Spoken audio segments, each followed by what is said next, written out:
The keto diet is rapidly gaining in popularity, although it's been around for almost a century. There's a reason why keto is so highly regarded. It's not a fad diet. It actually works, and it has tremendous health benefits in addition to weight loss. When on the keto diet, you are feeding your body exactly what it needs and are eliminating toxins that will slow it down. The keto diet focuses on low carbohydrates, which the body converts into energy to help speed up weight loss.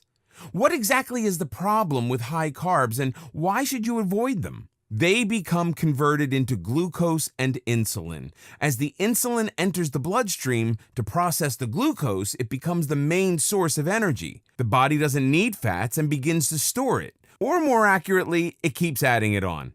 The more glucose in your diet, the less fat is being used. When you consume less carbohydrates, the body goes into a state referred to as ketosis, thus the name for this low-carb diet. Ketosis helps the body survive on less food. It's a fact that the opposite type of diet, vegetarian, requires the eater to consume much more food just to keep going.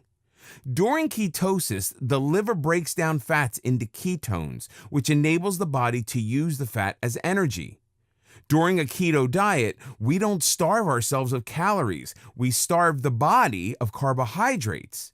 This makes weight loss easy and natural, but as we will see, the keto diet has many additional benefits. The keto diet is an easy diet, but some people do miss beans and breads.